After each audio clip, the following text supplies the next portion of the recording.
Namaste, and welcome to the virtual book launch of the book BBC True Lies, authored by Sri Binay Kumar Singh ji and Sri Prasanji Pandey. I welcome our authors and attendees on behalf of Insight UK and thank them for this opportunity for me to host it. Insight UK is a social movement dedicated to raising awareness, advocating and campaigning for the cause that concerns and impact the British Hindus and Indian community living in United Kingdom. We conduct research, studies, surveys, campaigns, seminar, advocacy initiatives alongside engaging with various stakeholders in society to further these causes such as raising awareness, advocating, campaigning against anti-Hindu and anti-India hate and propaganda. Today, our distinguished authors bring a wealth of knowledge and experience to the table, and we are eager to dive into the key issues surrounding false representations by BBC and its significance in terms of impact and effect on Indians and Hindus, particularly in the UK and Bharat as well. This discussion provides a unique opportunity for us to gain valuable insight, share perspectives, and foster a collaborative dialogue that can contribute to our collective understanding of this bias and its profound impact. So, without further ado, let me introduce today our panelists and authors of the book, BBC's True Lies. So I would start by introducing Binay Kumarji Singh. He is a distinguished author, esteemed columnist, and renowned researcher, known for his profound expertise in matters of national security and policy. He is a sought-after speaker on esteemed TV panels where his erudition and discerning perspective on contemporary issues resonate profoundly.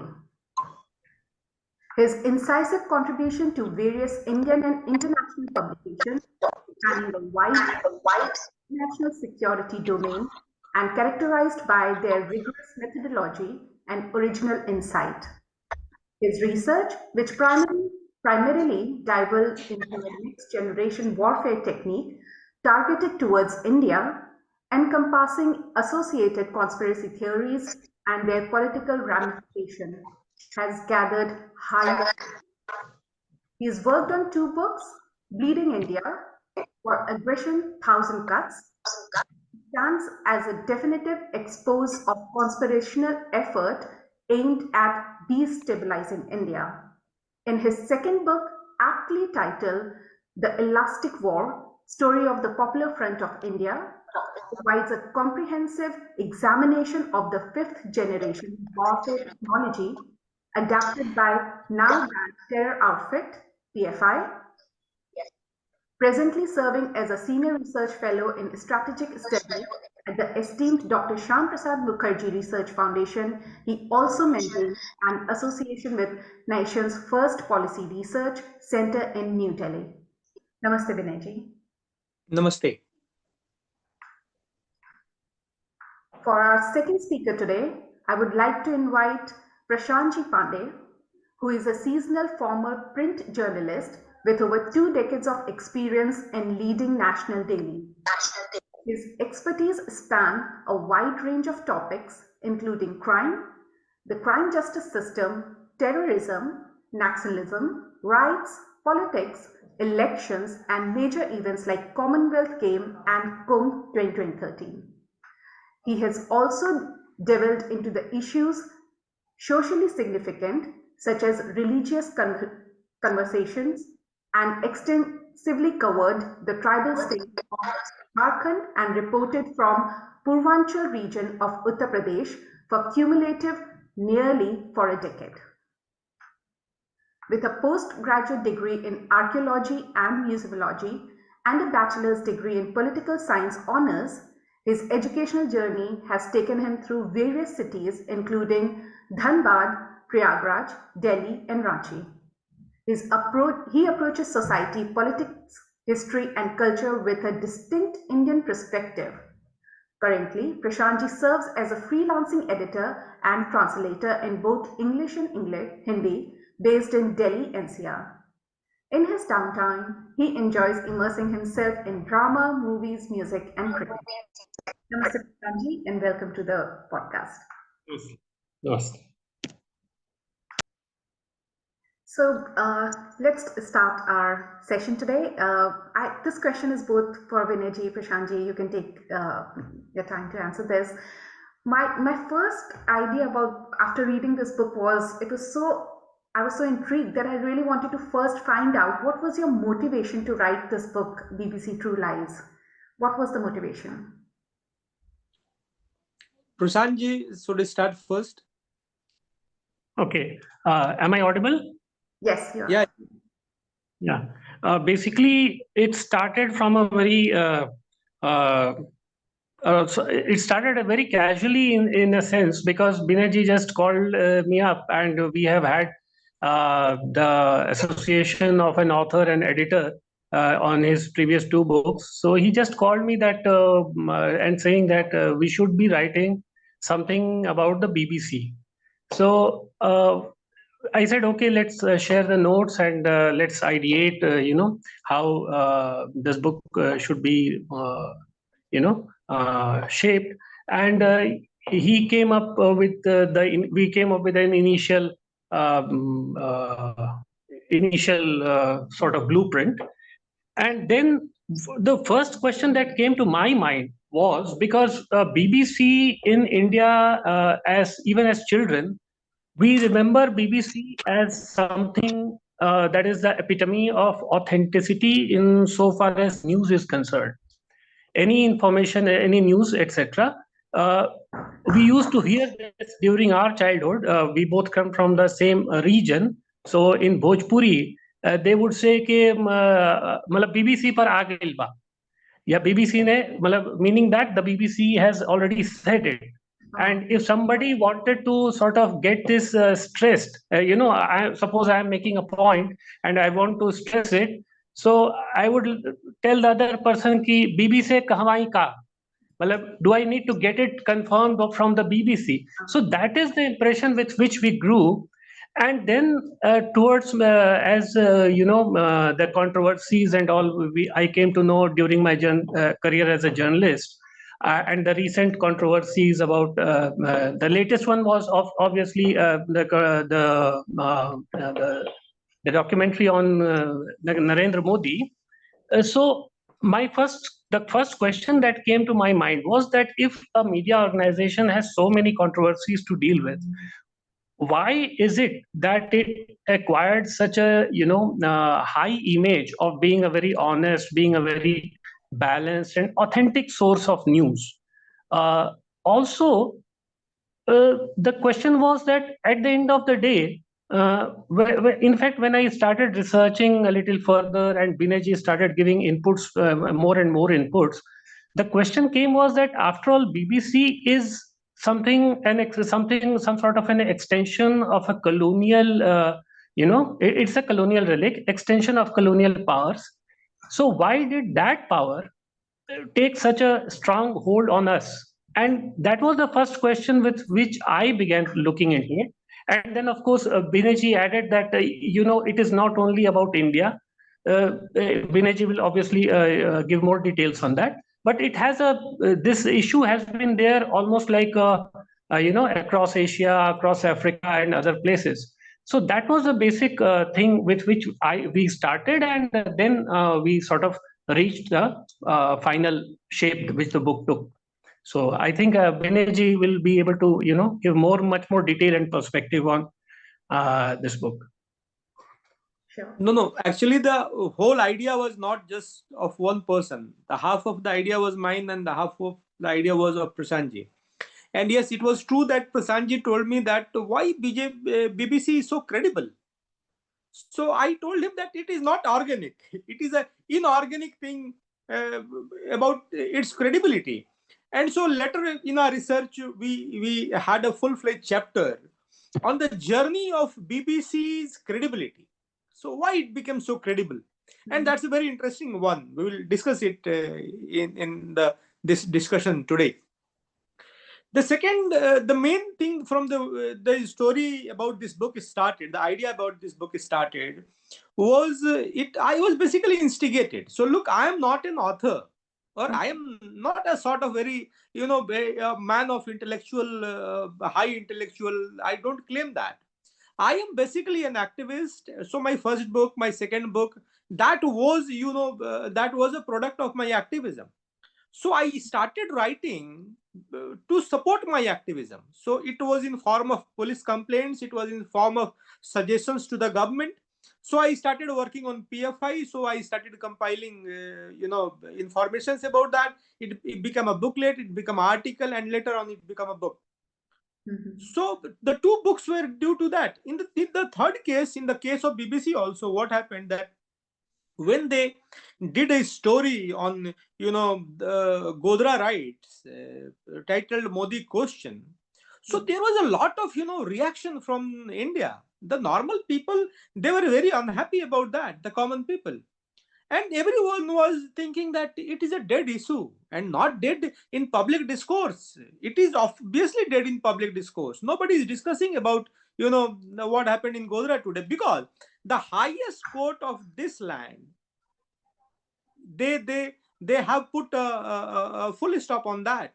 It has been discussed, debated in the courts for long, and finally there was no need to dig the grave and to raise such a dead issue. So I started thinking that what is the reason behind that.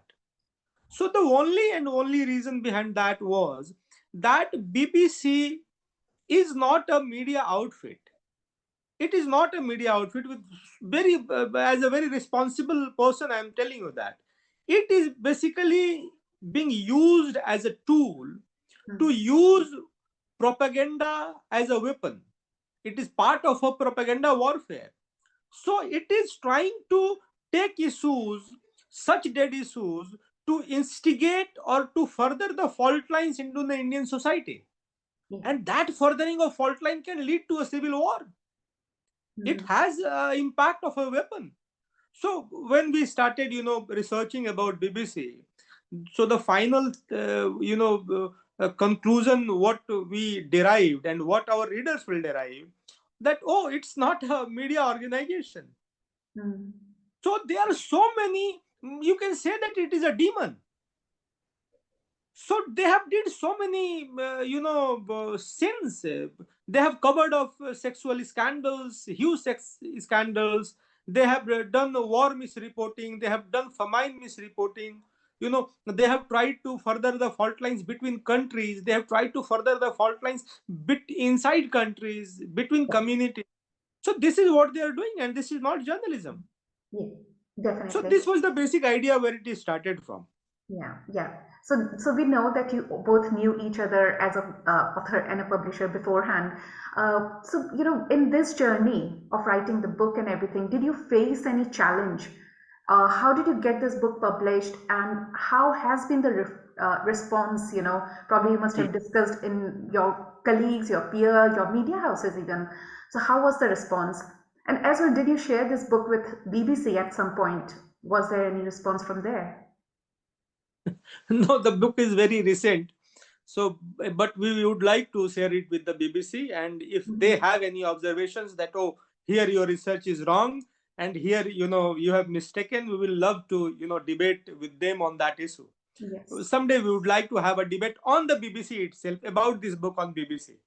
So as a media organization, this is an open invitation to them, and I think we are we are very democratic as Indians, and this must be a very democratic thing, this debate also. And when you look at India today, India is not that India a decade ago, or what used to happen 2 decades ago. So if you used to write a book like this a decade ago, you will be branded as non-intellectual, you will be branded as a nationalist, you will be branded as this, that, like that. So, but today there are many publications, there are very international level publications. Those who love to have authors like us. One of the publication is Garuda publication. and all of my 3 books, including this one, is also published from that. And Mhm. all the publications, you pick up any book from Garuda, they started some years ago, and they have more than hundreds of books right now in their bucket. And I think you will find that they are so well researched, and the class, the printing, the editing, the content, that is of international level. So finding a publisher was not very hard, because we live in 2024, where India is a different India now. Mhm. Anything you want to add, Prashantji, to this? Any challenges which you faced?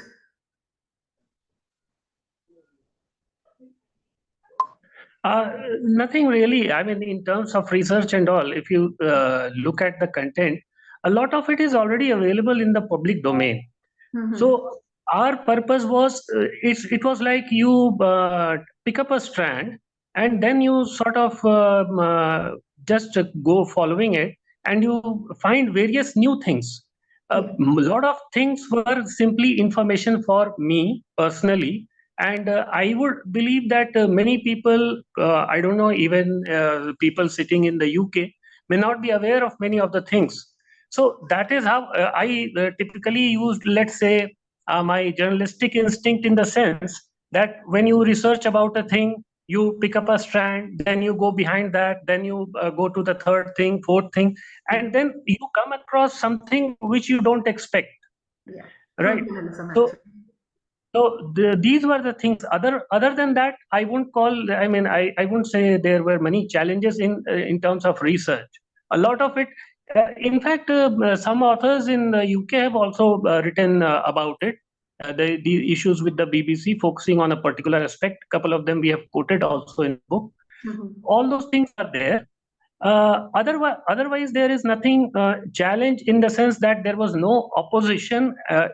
If we are talking about that, there was no opposition as such. And like Binaji said, that getting it published was also not a challenge. And he's completely right that had it been a couple of decades ago, I think we would have, still looking for the manuscript to find a publisher. That's not the case now, Yeah, thankfully. absolutely. Yeah. Priyanka ji, let me add a point. Mhm. So the challenge is not with us, with the authors or with the publishers, but the challenge is in front of BBC. So what happened that when they aired that India's Modi question documentary, that controversial documentary, Yes. so what I did, that I filed a case in Saket court. Mhm. So my advocate Mukesh, he must be with us in this meeting. So I don't know, is there any option of getting him connected or not? So, but he will describe that in length what happened exactly. But Yeah. let me have a brief of that. So I approached the court, and I requested the court. I filed a defamation suit. Mhm. So what happened in the first hearing itself, that a battery of lawyers, the bestest of the best lawyers, the law firms, they represented 3 of them. One was BBC, the second was Internet Archive, and the third was Wikimedia Foundation. Because the BBC documentary was still available on Internet Archive and Wikipedia after being banned also. So Yeah. yes, Mukesh is here. So I think, Mukesh ji, you can unmute and you narrate this story. Yes, yes. Hope I am audible Namaste, to everyone. welcome to the Namaste. webinar. Namaskaram to everyone. Yeah. So So let what me happened? introduce Mukesh. Let me Sure. introduce Mukesh. Mukesh is a very young lawyer, but a very famous lawyer, and he has done his expertise on on these social media things.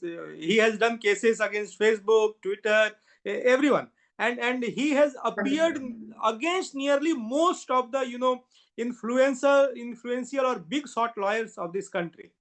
Yes, Mhm. Mukesh, the stage is yours, and you just have Yes. a brief of what happened actually. Yes. So what happened is that documentary was released in our country, and thereafter, within a couple of weeks, there was a ban. By exercising the emergency provisions of the government of India, it got banned. Mhm. But the audacity of Internet Archive, BBC, and Wikipedia, they showed that documentary deliberately. Yes. And as soon as we filed the matter before the court, because we alleged that this BBC defamed Mr. Binay Kumar Singh. So if you are defaming an entire group, you are defaming an individual as well. So we filed this suit claiming the damages of 10 lakhs, that because of you my reputation has been hampered. Yes. And the audacity, the BBC has the allegations, if you allow me, the BBC says that the unnamed former British diplomat has made various claims in the documentary on the basis of BBC, and they didn't even verify all those claims, stating that there are more than 2,000 murders, there were mass rapes by Hindus, RSS and Vishwa Hindu Parishad. I don't know from where you have got all this information. They have not even verified this information. And the next level thing which happened in this case for the very first time with us, that 3 biggest law firms of the country, they appeared. And they objected that, yes, we are appearing for BBC, Wikipedia and Internet Archive, but we are not authorized to argue the matter in order to delay this. Oh, that's... So till date, it is like they are just delaying this, though it is a fact that Internet Archive has taken down the documentary today, but Wikipedia is showing the links, and BBC is still showing that UK link in India as well. So we are still contesting that thing. Okay. Oh no, heartiest congratulations for picking on this. Actually, it is really important issue, and you have picked it and you have fought against it. So many congratulations for that. So Priyanka ji, let me just add, on that very first date in the court, people were laughing, and the judge was also laughing at the BBC lawyers. They said that we are representing BBC, but we are not representing BBC. We have been summoned, but we are not supposed to be summoned like this. So we are representing, but we are not representing. We are in the court, but we are not in the court. So everybody started laughing. They did a mockery of their own. Yeah, it's total waste of court's time, actually. First they do the wrongdoings, and then they waste time of people like you, court, and our judiciary system as well. So it's quite interesting to understand all this, what is happening in India. Also, Vinayji and Prashantji, we had mentioned a little earlier in our video as well that we conducted a survey on British media, and more than 90% of the participants, they found BBC as most unreliable source of information. I see that journey, where Prashantji mentions that as a child, he used to trust it. BBC Bulwain, all those things. And now the journey has come that it's become the most unreliable source when it comes to Hindu Dharma, or India, or Indians. So I'll just request you to watch a short video about this report and its finding before we indulge into other questions.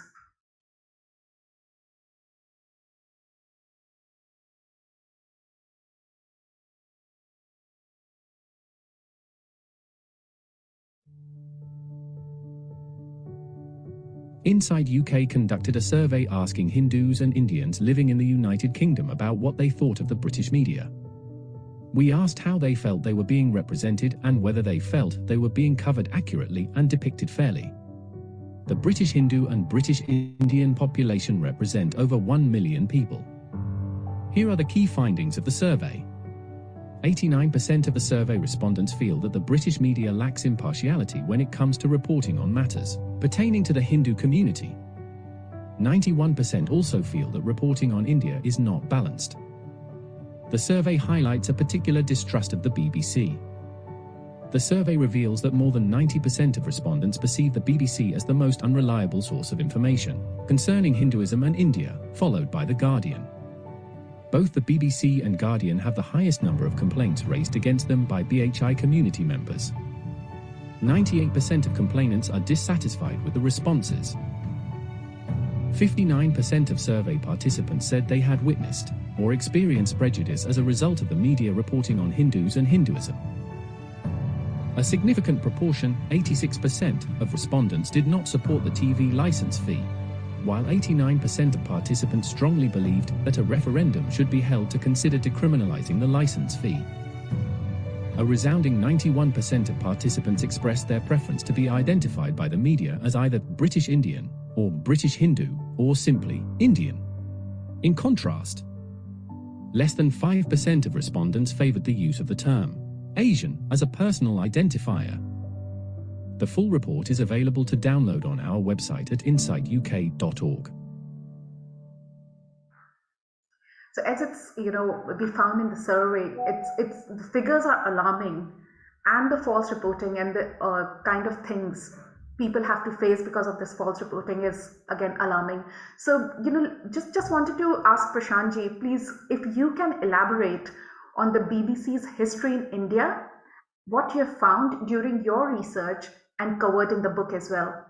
And while we discuss this bias of the BBC against us and its huge adverse impact upon us, it is important to understand if it was established as a genuine media organization and continue to work like that one.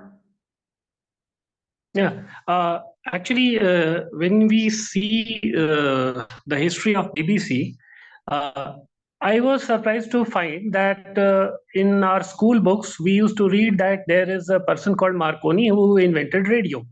Mm-hmm.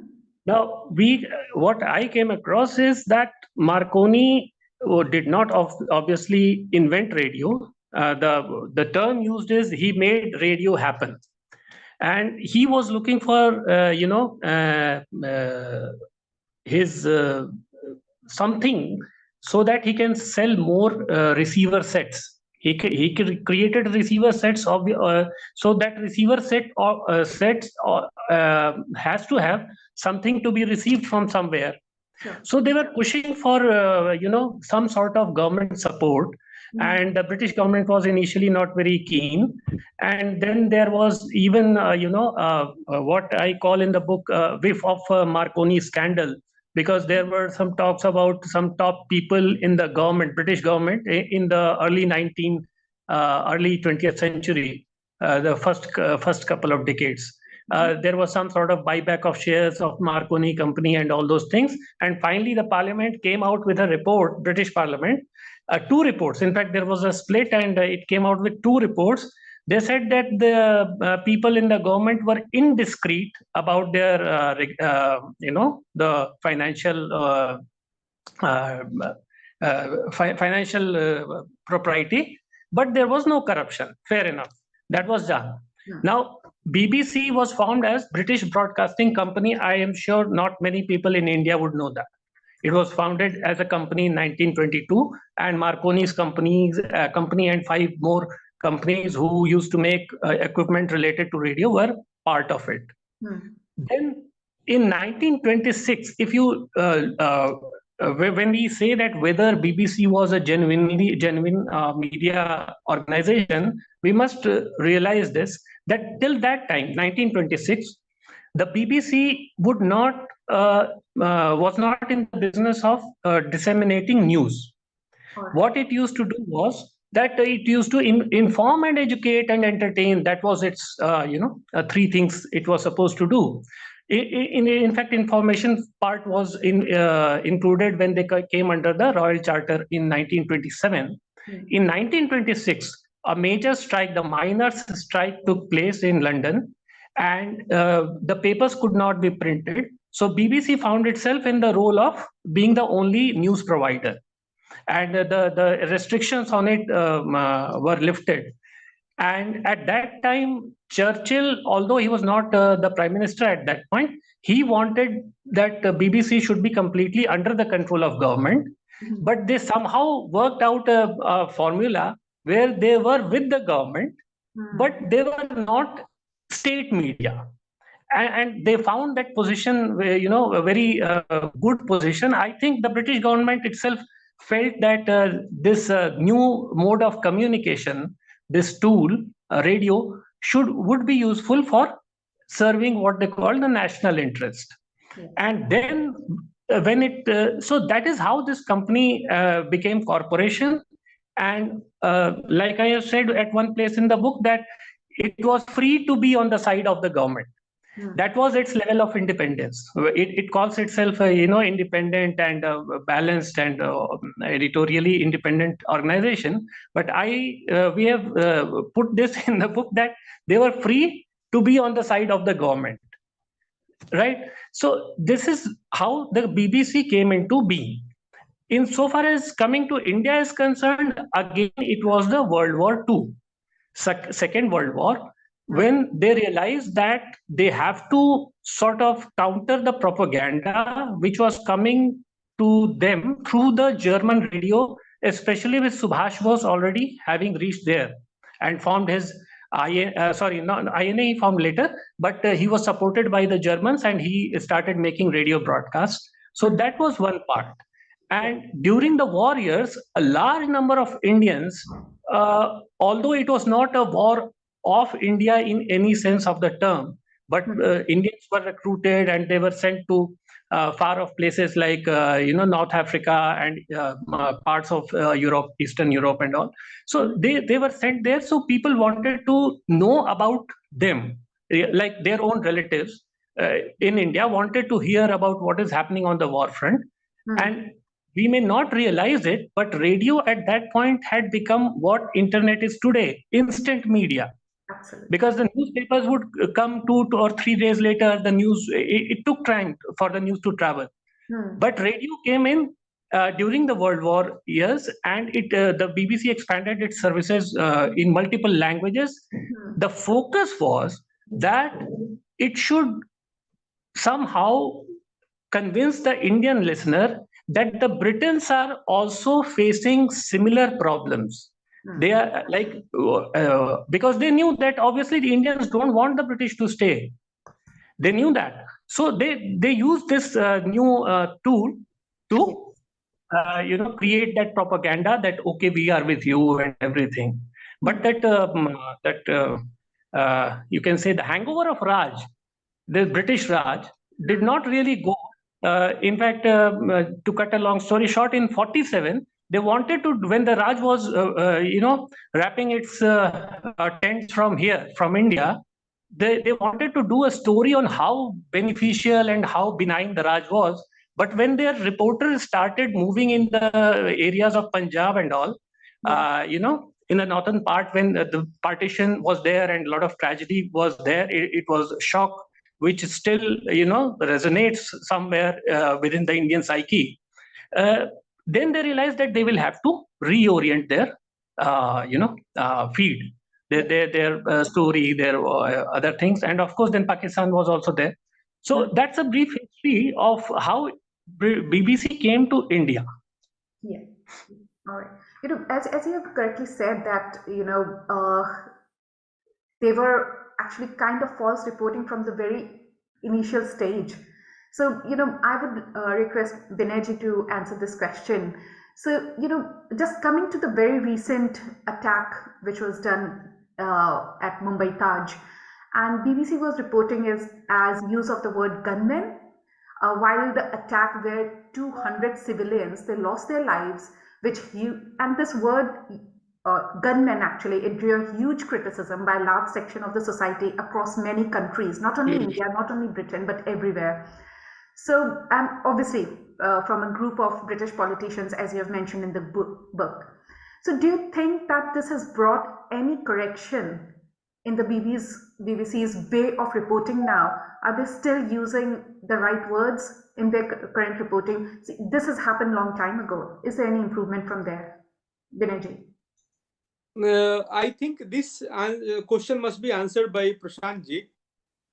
So, but let me add a few things to just what Prashantji was, just said. That BBC or the British government, imperialist government, they were wrong about India. They thought that the main resistance they will get not from India, but from African countries or from France or from other countries. But they were surprised that after the World War II, the main resistance was from India. So they changed their strategy, and then they decided to hack. I would say that hacking the mind of Indian people. They started doing programs in Hindi. They started doing programs in many other Indian languages, and then they roped in many, British storytellers and Indian storytellers, and one of them was Mulk Raj Anand also, the famous Mulk Raj Anand. We till today he's into our curriculum, and in junior classes we read his stories. So Mulk Raj Anand, MJ Tambi Muttu, and the main reason was Subhash Chandra Bose. He came as a surprise, and he was using the radio. He was using the German radio, and that broadcast was used to address the Indian people. So Britishers, they then decided that BBC would be used as a platform to socialize the British, or to make an impression in the colonies, and especially in India, that we are pro India and we are pro people. So this was also one of the reasons. Prashantji, you must answer to that, the next question about what just Priyanka ji asked. Yeah, I think it's in the very first chapter where we are saying two short case studies. Why we say that it's two short case studies? One is the thing that you mentioned, that terrorists were called gunmen. Fair enough. The BBC says that we don't call them terrorists unless somebody calls them terrorists, and we quote that person. Suppose a leader from India says that XYZ is a terrorist, or he's or an organization is declared as a terrorist organization, then the BBC would say that this is a terrorist organization as declared by so and so. That is one part. Sounds fair, but one thing which came to our notice was that MJ Akbar, he is a very popular, he has been a very popular editor and founder of two newspapers in India. And he was also at one point in time the union minister. He took that issue up with BBC about calling the Mumbai terrorists as gunmen. And the BBC came with this homily that we do not call, and they say terrorism gets translated, it translates into various meanings at various places. So on the face of it, it sounds like, okay, you from a journalistic point of view, you are not trying to take sides, and you are not going to get into, let's say, even jingoism, because sometimes things happen. But when it comes to incidents within their own country, in London, an incident happened. In terms of magnitude, I mean, I'm not at all saying that the person who lost life in London is any less. I mean, the value of life is any less. But in terms of sheer magnitude, it was much less. They called those persons terrorists. In case of IRA, and this is despite a BBC panel which looked into the impartiality issue, already clarifying in 2006 that you need to frame up and firm up your definition of a terrorist. That was in connection with the use of the word terrorist for the Hamas. Yeah. Now the same Hamas people, when this Hamas and Israel thing started last year, again the BBC was using militant against gun, these kind of thing. And I read in the news, although this is not, I think it's mentioned in the book also, that Rishi Sunak did take an objection to why the BBC is not using the word terrorist for Hamas. And they describe Hamas as a militant organization which is into political, elections and everything. So there is obviously a double standard. And the impartiality panel made it clear that if it is done on the basis of religious indoctrination, indiscriminate killing, and other things, then of course it's a fit case to call a person or an organization a terrorist individual or an organization. That was in 2006. The BBC did not do it in 2008 for India. it did not even do it for in 2022 for let's say Hamas again. So whether it has changed its views, I don't think so. For them, as long as it serves maybe the British, whatever interest they know, but I don't think they are going to change it for any other country or any other people. Yeah, and I completely understand that. And again, it's a really interesting point which you have brought out in your book. Even calling somebody incorrectly is false reporting. It's part of false reporting. Yeah, So, sure. yeah. So just going to my next question now, what did you find about BBC's learning during this research of the book? There has been many accusations against BBC for racism and bias as well. So what were the findings on that front? Any of you just want to pick up? Priyanka ji, so our main learning about BBC was that point number one, it is not a media organization, it is a tool and it is a propaganda tool. The second is that if BBC is anti-India, so that doesn't mean that it is pro-Pakistan or pro-Iran or pro-China or pro-America or pro-Britain. Okay, so a lobby that suits BBC, they are pro them, or a lobby which suits, in USA that they are pro them. So they were opposed to Margaret Thatcher. They were opposed to Donald Trump. They are opposed to our Prime Minister, Honorable Mr. Modi ji. So I just got a tweet. This tweet is from 23rd December 2007. And what they have tweeted, look at each and every word of this tweet. A very small tweet is that controversial Hindu nationalist BJP leader Narendra Modi wins a state election in Gujarat. But look at this bias. This is not bias. This is simply hatred. Yes. And this hatred comes out of your agenda or your colonial hangover. So let me discuss about their impartiality and about their reporting, about their journalistic ethics. So there has been a series of scandals, many kind of scandals, financial scandals, sex scandals. So long back in 1977, there was a gentleman called Jimmy Savile.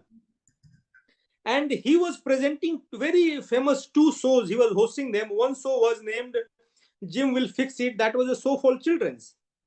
And in 1977, in the BBC studio, he sexually harassed, he as one of his colleagues, they sexually harassed a 9-year-old boy. And after that, they threatened him. I'm repeating that they threatened him. 9-year-old boy was threatened and they told him that don't you dare tell anyone because I am King Jimmy and no one will believe you what you will say. And I know where you live. So this gentleman, he died in 2011. And you will be surprised. He will be surprised that he was a predator. And more than 450 cases of sexual abuse were reported against him. For so many decades, he was doing that, uninterrupted. 34 cases were reported of rape, and one case was of suicide. And once BBC, after that suicide case, they sent a notice to him or they summoned him. They asked him that, what is your opinion about this allegation? And he said that I am innocent. In one line, the question was in one-liner question. It was a one-liner question. What is your opinion? He said in one line, I am innocent. And the case was closed. This case was closed because Jimmy Savile told that he is innocent. And Jimmy Savile's statement was his certificate. It was a certificate for Jim Savile. It was a certificate for BBC. And BBC did nothing.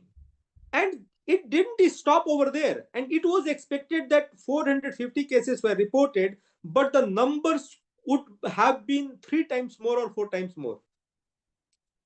So later on, he died and, many cases, they came into light.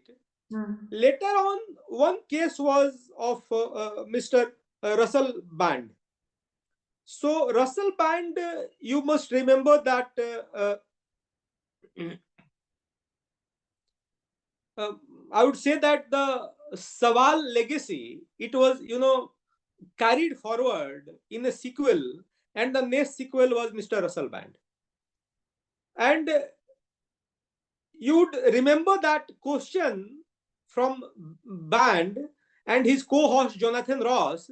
In 2008, they asked a question on the screen, on live, with Mr. Cameron, that you do have any sexual fantasies about Margaret Thatcher.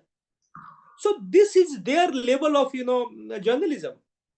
In any country, if you ask a question on the screen like this, that will be the last day of your career as a journalist in any country in the world. But he survived, and people appreciated him. Oh, that is so brave that he asked about the sexual fantasy about a woman who is dead, who is no more in this world. So their hatred about Margaret Thatcher, and Margaret Thatcher once told that I have fought 3 elections against BBC. So even after Margaret Thatcher is no more in this world, their hatred for Margaret Thatcher never dies. So, this Russell Band and they passed some, very low level sexual comment about a girl on the screen, and they were fined by Ofcom.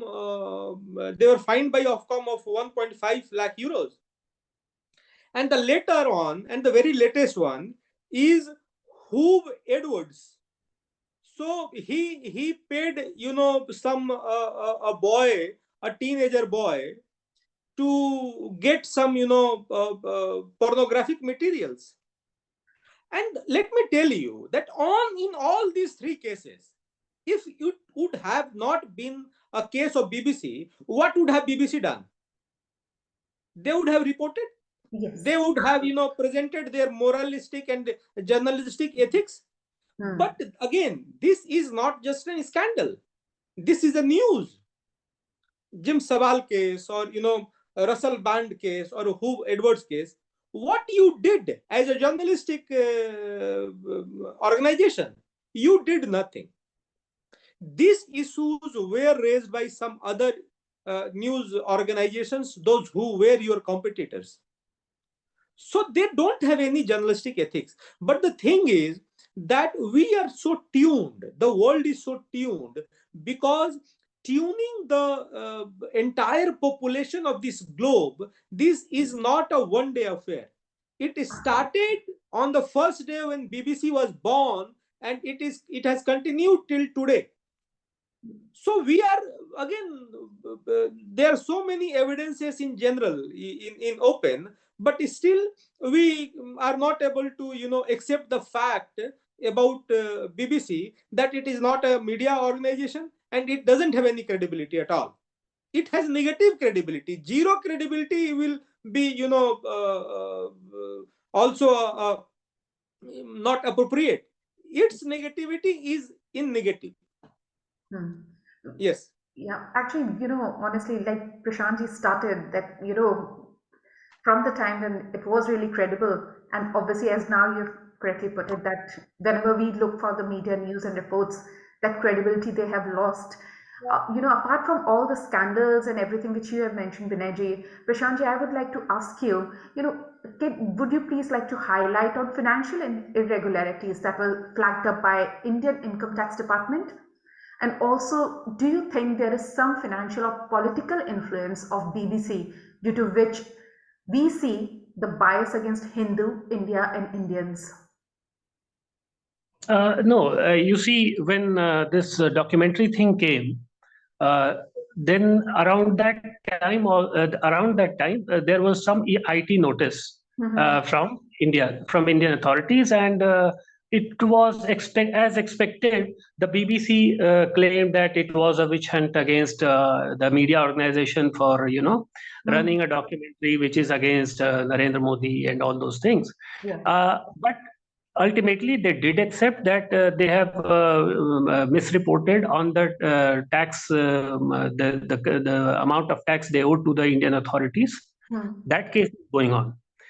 But if you look in terms of bias against, let's say, Hindus or India as a whole and Hindus in particular, I think more than financial thing, it has to do with with something. I would like to put it this way, that they need, to use a proverb, they need to keep the pot boiling. You see, so they will use the fault lines of our country, like in the case of Ram Janam Bhoomi, the Pran Pratishtha, which took place in on January 22, very recently. That's not in the book because by that time the book was already in printing and all that. But I just went. I was casually going through, the BBC reportage on Pran Pratishtha, and I found a paragraph which, like Vinayji said, it described Ayodhya as a flashpoint city. And as a flashpoint city, it mentions that the temple was built on a place where a mosque existed and which was razed. It does not mention that Supreme Court, has given the whole case has gone through entire legal judicial rigmarole. But and after which Supreme Court has given the verdict, and after which this whole process has started. So that bias, we have a chapter on bias also, BBC's bias, and we must be I am very clear that it can happen. I mean, let us grant that much for the sake of principles of natural justice, that bias can be very individualized also. Suppose I am subscribing to a particular ideology, and something is being said which I don't like. It may be that I will sort of react to it in a way saying that there is a bias. However, when you are a media organization, you are supposed to at least, I have been in media for about print journalism for about 2 decades or so. First thing is, at least there are 2 sides of a story, if not more, at the very least. Here, case after case, you will find in the chapter related to bias, there is a Sikh presenter who was not allowed to speak on Guru Tegh Bahadur just because there will be a mention of Aurangzeb. Because obviously Aurangzeb had him killed in a very brutal manner, trying to force him to accept Islam and all those things. But the BBC prevented him from saying so, and he had been with the BBC for a very long time, but he left the BBC after that. And then there is the other part. It's mentioned in the book. There is one Lord Ahmad Peer who raised the question that it is anti-Muslim. BBC is anti-Muslim. So an inquiry was done on that complaint. That complaint was found to be false. The thing with bias is that it is there in the sense that the way we can understand is that wherever they can get the pot boiling, they can keep the pot boiling, that bias will appear, irrespective of whether they have a financial or whatever interest is there. And it's a colonial mindset also, that somehow they will not accept a nation which was their former colony. For instance, when I said at one point that we have had 2 short case studies in the first chapter, the second one, it's about fake news. The BBC did a series on fake news, Nigeria, Kenya, and India. And in Indian case, they came out with a headline saying nationalism adding to fake news in India. Research shows. That's their headline. Fair enough. Now, what was the findings and how was the research? The details are there, but it was some 40 odd people were enough for them to get an idea as to how the fake news is, being spread due to nationalism. And but when I went through that report, I actually saw that there is nothing about nationalism leading to fake news, especially with focus on the ability of the fake news to incite violence, to create rift, because that is the major concern in any country, that fake news can lead to mass riots, it can lead to clash between communities and such stuff. And here they did not have anything on that count, but they said the left, those on the left and the right. So those on the right had a better network, better Twitter network and all. Fair enough. Then you say that it's a case of the right getting better at handling social media and all that. Why are you using this headline that nationalism is contributing to fake news? And we have quoted Hamid Dabashi. He's an Iranian scholar. He says very clearly about that same series that the idea is to show that all the others, that is India, Nigeria, Kenya, all these, they are the ones who do fake news. We are the ones who do authentic news. We are the purveyors of authentic authentic information and all. So that is where the bias comes in against Hindus, against India. Even Pakistanis also accused them. In one case, both India and Pakistan had to deny the report. They said that India and Indians had helped the MQM, Muttahida Qawmi movement in Pakistan. Indians had funded that movement. So MQM also denied it. Indians also denied it.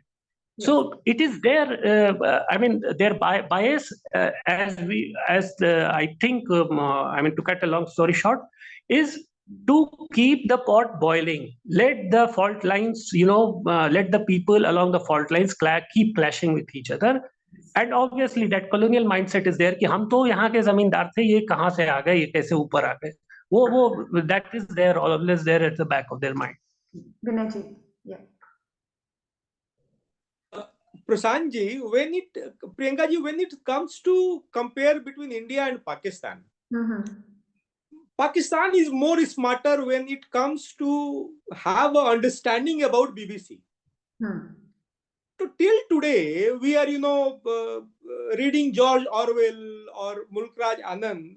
Yes. You will find in our book that they were used as a tool to have a good impression about the Britishers. But when Pakistan and India, they became separate country, BBC Pakistan, that was Pakistanized.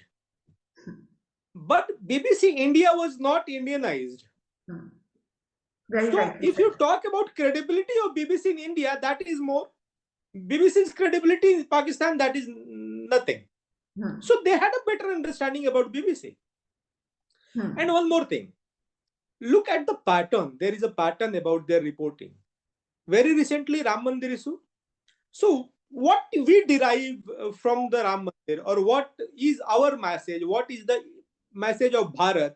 Or how should the world look at this Ram Mandir issue?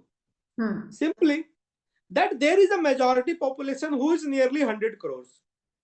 And there is a minority population who is more in numbers than any majority Muslim countries. They are nearly 30 crores. And after conflict, have a series, have a history of, conflict, issue which was non-resolved for the last 500 years. Both these communities agreed to have a resolution on this issue through legal democratic means. Yes.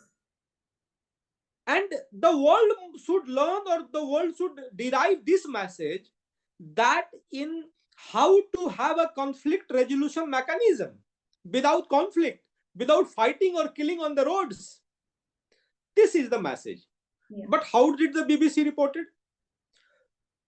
And just go look at the documentary, the Modi Question. They reported a dead issue. Nobody is talking about, Godhra today in India, because whole the country is convinced, even the so-called minority, which is not a minority at all, they are also convinced that what the court said, that is true. But it is not about BBC that it is convinced or not. They want to further the fault line of the society through propaganda. They want to weaponize the propaganda. Look at the reporting in Khalistan issue. some protest will happen on the India House in London, Yes. and they will report it like, oh my God, see such a protest and such a, agitation against India. But if you look at it in reality, you all are there. So you'll find a person named Mr. Nazir Ahmed, who is leading the protest of the Khalistanis. Yes. And look at the credentials of Nazir Ahmed. Once he told that Osama bin Laden was a saint. He told that Malala Yousafzai shooting by the terrorist, it was a case of mistaken identity. He's a dented, painted man. Yes. And you try to build a story, such a big story. How they reported on Maoism in India? They supported Maoism. They never criticized the killing. Yes. How they reported terrorism? We all know. How they reported on Kashmir? And the very recent, they reported on one gangster, Atiq Ahmed.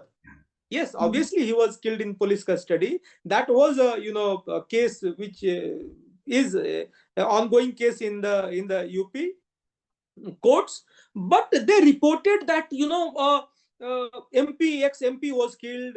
And you know what the real identity of Mr. Atiq Ahmed was? He ordered rape of minor girls, Muslim girls of madrasa. Why? To grab the land of that madrasa. A person who orders rape of minor Muslim girls, he's being portrayed as a Robin Hood. And you want to say that he was killed because of his religion. So BBC has a bias, and that bias is not organic. That is a pre-planned bias.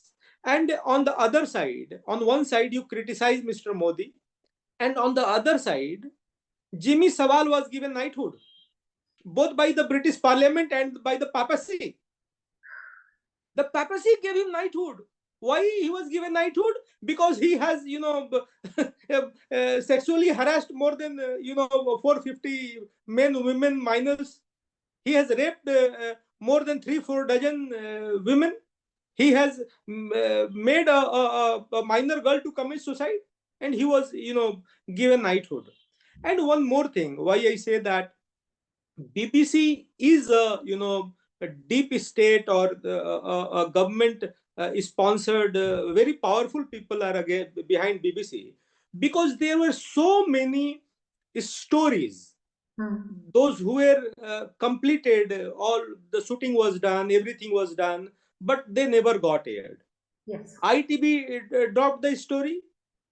So many other organizations, they dropped the story. So there are forces, those who don't want this kind of filth which is inside the BBC to come out into general public, because that will harm the reputation as a whole of BBC.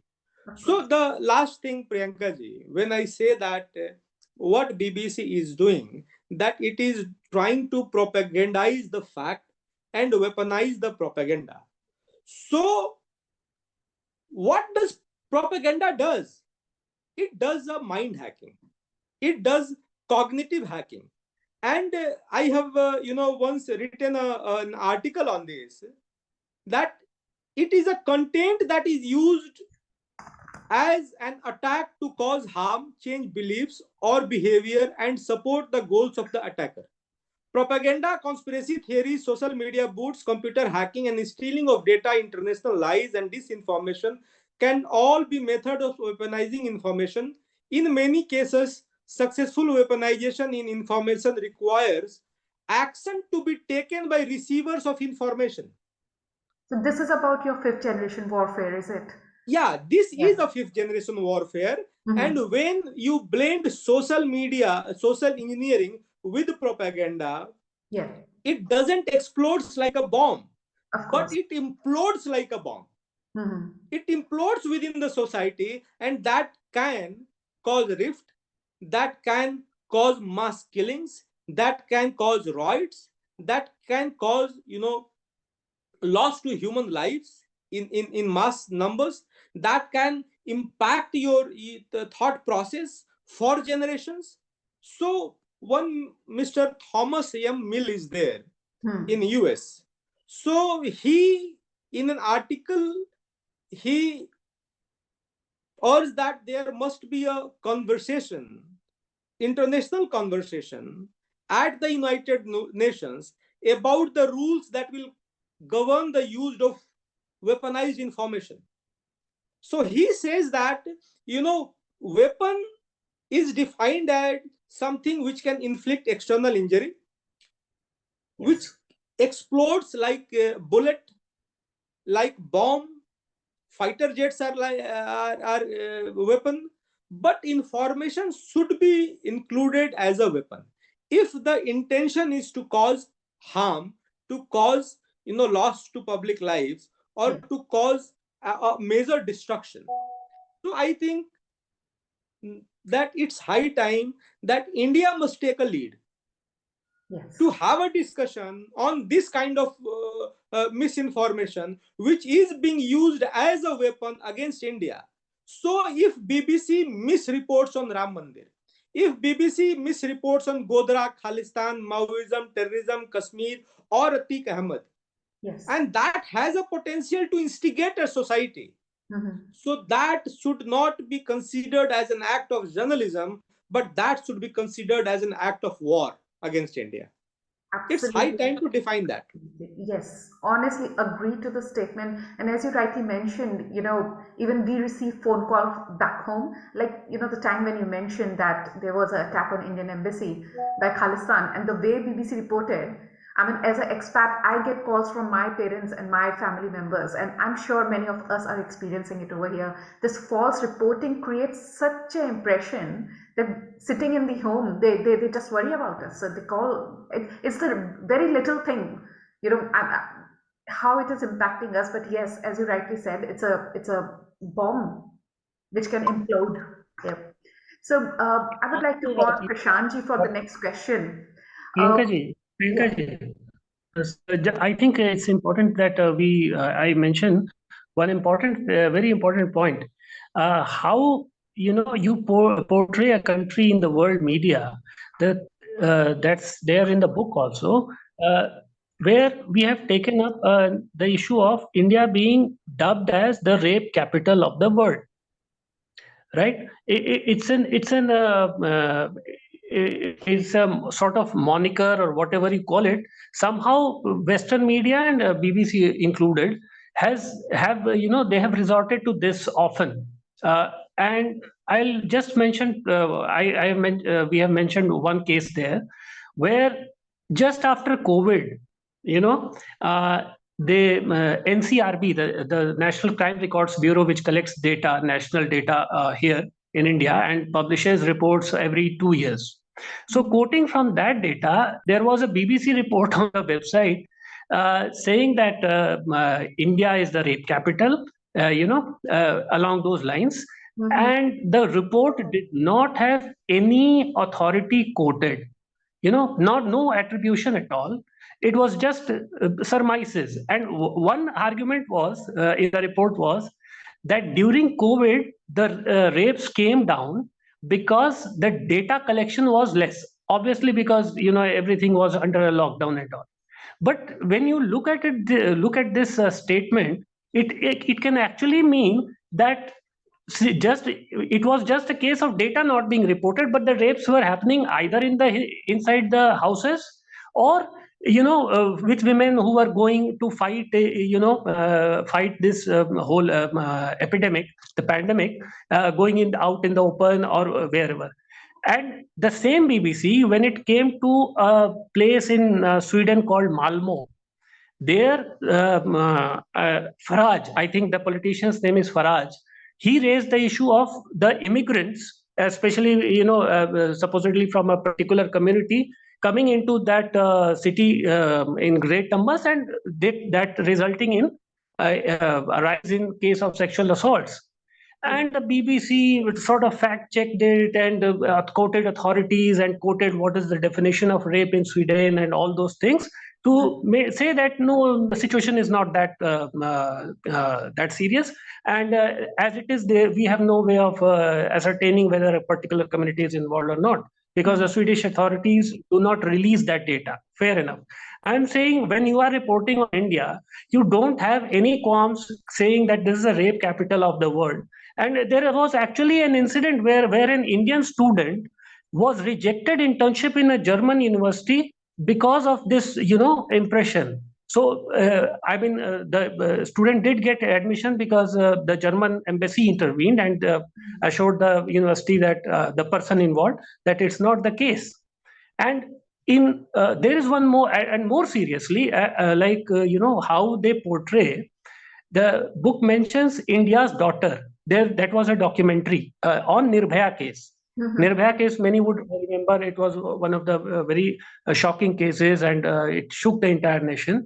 So, in that documentary, we have quoted the person here that when the documentary was showed in the preview, they had comparative figures with other countries also. But when the documentary appeared in the final form, those comparisons were gone, and India was shown as a country of sexual predators. So that is the kind of bias, that is the kind of mind play that is at work. And as Binayji says, it is not journalism, it is propaganda, obviously. It is shocking. It is shocking, Prashantji and Vinayji, the information which you've given, the amount of bias they are trying to create. And they know it. They know for the fact that they have this credibility on which they can count for. I think that's where they're riding it. But yes, we have to just bring it out anyway. So, just taking this a little further, do you think that there is a relationship between BBC and secret services? And is there any impact on BBC's reporting due to that?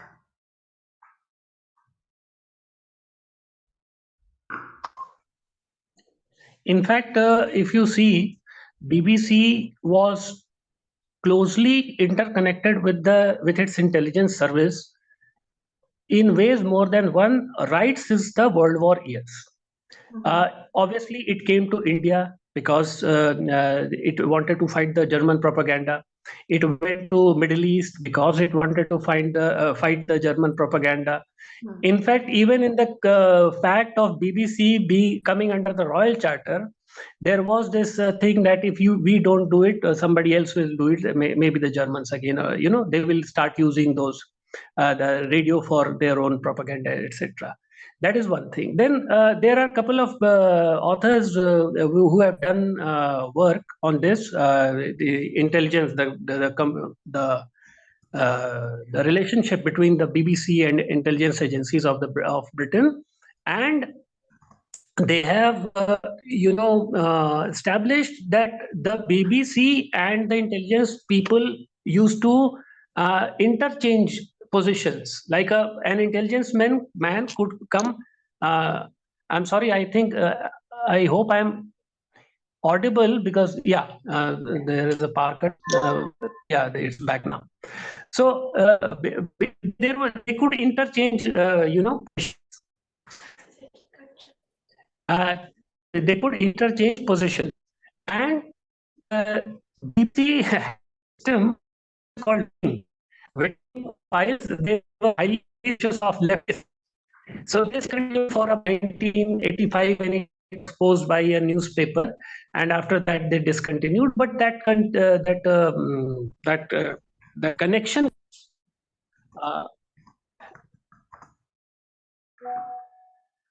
Yeah, I think you're breaking up, Prashantji.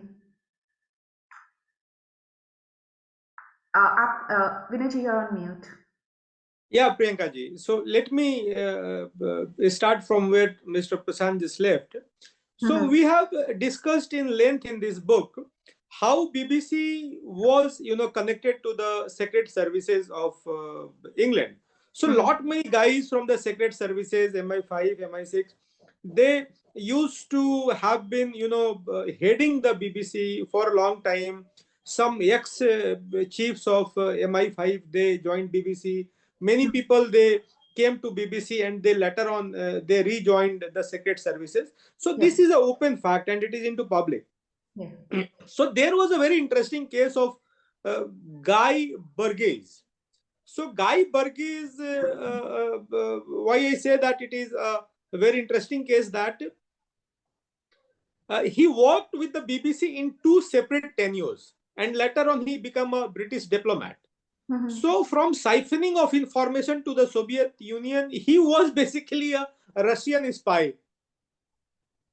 So he became a British diplomat. Then he became a part of the BBC.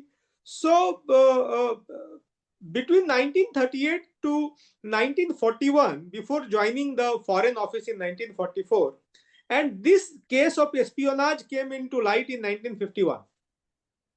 So this was a very curious case, and this is a very discussed case that a Russian spy, he managed to penetrate into the BBC system, the British system. So he went into being an official of the BBC, and that's a public thing. Yeah. So, Vinay, Kanji, thank you for all these things. But yeah, as you can see, our chat is flooded with a number of questions. So I would like to now go to the questions from the audience, and thank you each and everybody who has posted your questions. It may not be possible to answer everything, but we will take them away and possibly try to bring up a solution for that, answer for that as well. So to begin with, I would like to ask a question which was posted by Sachinji Kotwal. So he asked, what is the position of Government of India with dealing with British biased corporation? Oh, I like that fact. Yeah, absolutely. So what is the position of the Government of India? Is Prashantji also here? Are you back, Prashantji? I think there is some issues with Prashantji's network. All right, no problem. So yeah, Vinayji. So look, the government of India is very strict on dealing with such misinformation things. So what happened that when they came up with this Modi documentary, this fabricated story, so the government of India was swift enough to impose a ban upon them. But again, what I say, Priyanka ji, that there is a set of law, there is a constitution. So the country is run, or the crime is dealt according to that law. So there are very liberal laws, or you can say there are no laws regarding misinformation. That if a misinformation is used as a weapon, so how to deal with that? So I think not just India, many countries, those who are concerned about these things, or I can say those who are a victim of this weaponized misinformation, they must come together. They must have a discussion. So you look at our Prime Minister, the very first statement he made while he visited USA after becoming the Prime Minister, that there must nothing be like good terrorism and bad terrorism. There should be a single definition of terrorism. So we are very clear as a country. But again, to deal with misinformation, the world has come to a resolution, and criminal enterprises like BBC, those who are running in garb of journalism, and that also ethical journalism, they must be taken care of. So more stricter laws need to be framed. So otherwise the government will have to deal from case to case. So like we dealt in their this financial irregularity case, like we dealt with them in this Modi question documentary case. We responded to them not legally, but through a statement regarding their documentary on the Ram Mandir issue. So we are dealing with them from case to case, but there need to be a certain set of law. It is not just need of the hour just for India, but across the globe. Why I'm saying that? Because furthering the fault lines through propaganda, it is just not done in India. It is done across the globe. So in USA, if you look, that Black Lives Matter is same like what is in India, the Dalit Lives Matter. So the organization or the forces behind the Black Lives Matter, agitation of Black Lives Matter and the Dalit causes, their idea is not the welfare of blacks or not the welfare of Dalits, but they want to use this issue as a bomb. They want to use this lot as a raw material. Absolutely. To target someone which is not in their agenda, which is not who is not acting according to them. Yeah. Yes, Priyanka ji. Yeah. So, obviously, Vinay, as you mentioned, and we have seen through the history of BBC that, people come, go, they abuse the system, and they were still in the system. And obviously, we know that with BBC, it doesn't seem to be a new phenomena. But has it always been like this? Or is it in relation to the change of demographic and BBC staffing? Or is there some sort of convert funding? Now, this question is from Mr. Sridhar Kadaba. And also, similar to this one, one question from Sunil Ji, has there been a sudden change? Because BBC did report on genocide in East Pakistan in 1971, but after that, what was the future infiltration? So is there any phenomena or anything going on within the organization? People influencing it, taking over it, taking the control? No, I think the main idea about the BBC's and its content, that not a single content, I'll say, that is non-biased. The 100% content of the BBC is a biased content. And there are two reasons for this biased content. They have an agenda and they are in still of the colonial hangover. So they must get a message that we are a free country. We are not your colony, man. We are a free country. And we are not going to get into your trap. Yeah. We are going to move into the next league, the A-League nations. And Priyanka ji, let me tell you that if you talk about India, there are two ideas of India. India 2047. The one idea is what our Prime Minister Modi says, that India 2047, we will move into the next league. We will move into the next orbit of development. We will be a number A category nation in the world. And the one idea is of Popular Front of India, a terrorist outfit. A document has been seized from them. The document is titled India 2047. The same title is there. Yeah. But what they want India and what kind of India they want in 2047? Bleeding India? Yeah. Dismembered India? Fragmented India? India into chaos? India into civil rights? Underdeveloped India?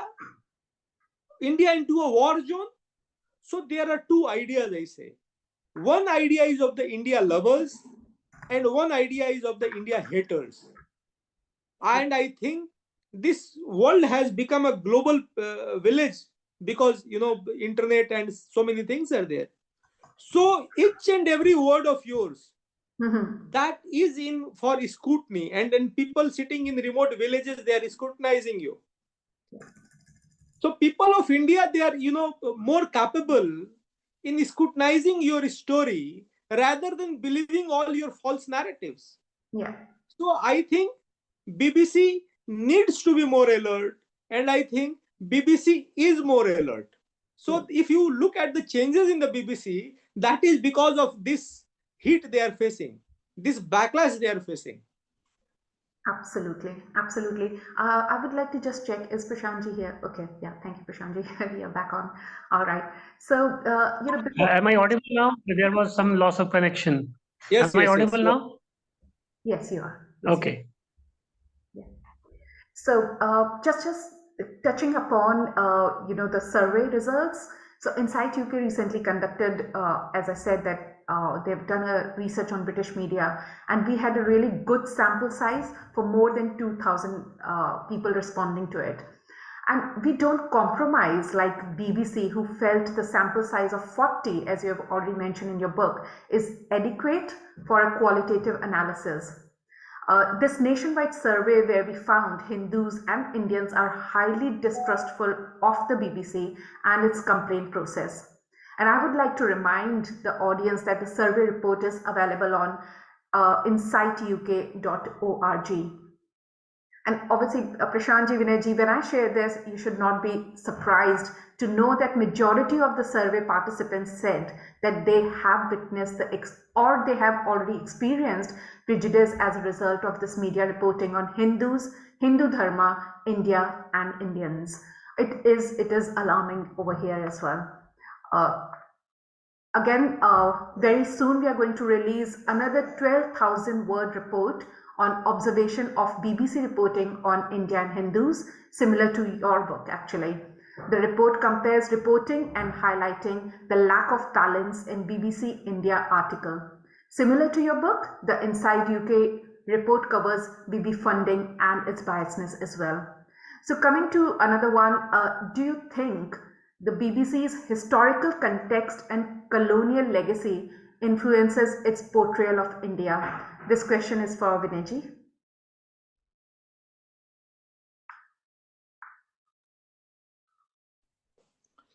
BBC was manufactured by a colonialist for the colonial purpose. So there is nothing new in that. So Britain's understanding about India, that changed after the World War II. And Netaji Subhash Chandra Bose has a major role in that. So in response to the German radio, because Netaji was using the German radio, and you will be surprised to know that the broadcasts were not just in Hindi and English. It was in Persian, it was in Urdu, it was in Telugu, it was in Bengali, it was in Marathi. In 8 to 9 languages that was broadcasted.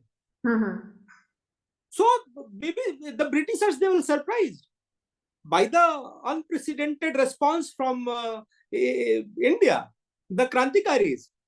And due to Netaji Subhash Chandra Bose, they had to, put a garb of humanitarian, organization kind of thing, that, oh, we are very pro-people, the Britishers are very pro-people. And that worked, that really worked. We do have hatred for, the Mughals, that the Mughals looted us, the Mughals raped us, the Mughals killed us. But we still love the Britishers. Yes. The devastation they have, done, that is many more times than what the Mughals did. So that is because it was a colonial tool, and that was, used so smartly that it still impacts even after 100 years, nearly 100 years. It still have an impact on that. So our book, not for just Indian readers, but I say it is for the global readers, that it will break the ice. It will break your thought process. That, what you are thinking about BBC, and what just Prashant Bhai just said at the starting, that BBC was an epitome of credibility. It was called anti-beam, means very credible platform. So that, narrative will break about BBC. It's being a credible news platform. It's being a new news platform, in fact. So it is agenda driven, and that agenda is against India and against many countries. And still they are in a colonial hangover. So India was just not a colony. So many countries were colonies. And so they did have the same, mindset against them also.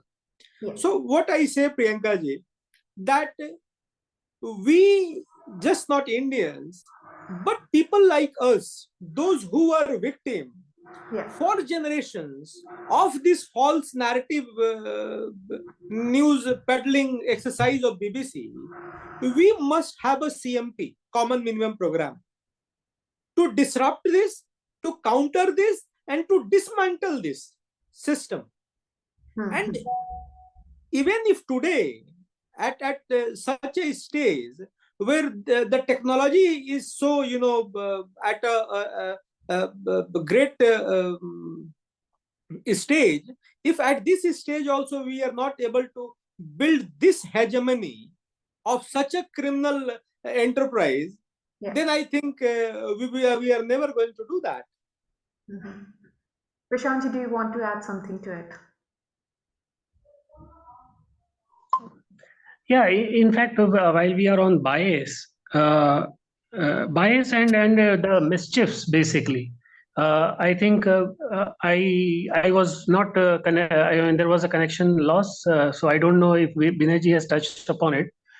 But Iran is a classic case. 1953 coup of Iran, it's a classic case. Because recently we hear that women in Iran are being jailed, and one of them died also because of this hijab police and all. In 1953, a democratically elected government in Iran was displaced through a coup in which the BBC was used, directly used in their broadcast, and they just had to utter one word which was agreed.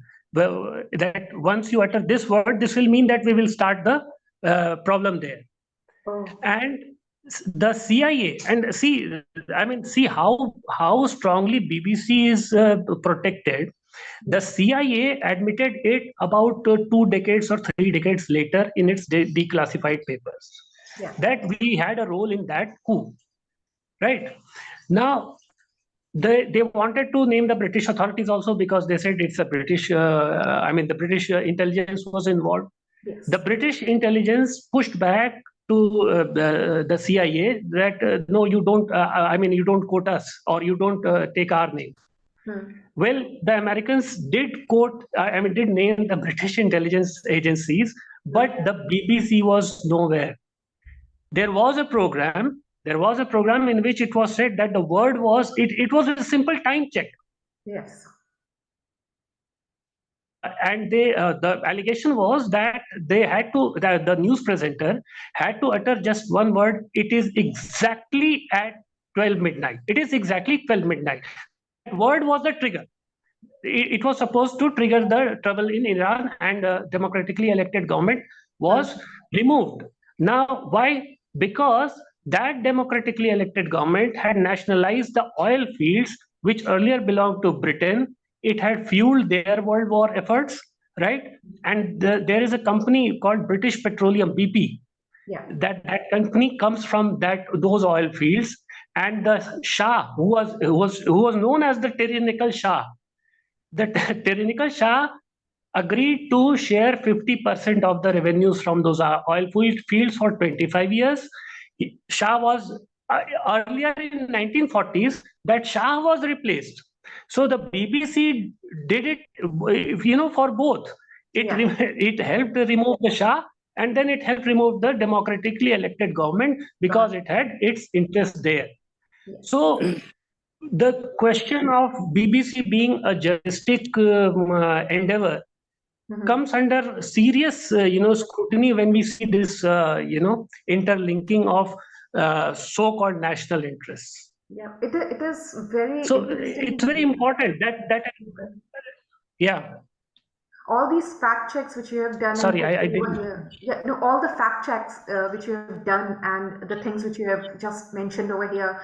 As a normal layman, we never even think about it, that something of this sinister could happen. So it's totally surprising and totally shocking, actually, what information you share with us today. I will now jump on to a question which is from Hasmukh Ji Shah, actually. Could British Hindus, nearly 400,000 household license payers to the state-funded BBC, stop as a block in paying license fees? Okay, Hasmukh Ji, sorry, probably this, I'll just quickly answer this one for you. I really thank you for this question, actually. So Insight UK has been running a campaign for defunding BBC and stop decriminalization for TV licensing. Insight UK will continue the campaign to stop BBC funding. You can follow us on social media for more information on this, which will be coming very soon. This question probably relates more to our Britain here. So again, before we close this, any final words from you, Binayji and Prashantji? My best wishes to Insight UK, to Priyanka ji, Ashish ji, and your team, that you if you are successful on funding by public for BBC, you are not just going to do a favor for the British Hindus. For the Britishers also, you are going to do a favor. Because most of the British people, they are also very unhappy about what BBC does. Yeah.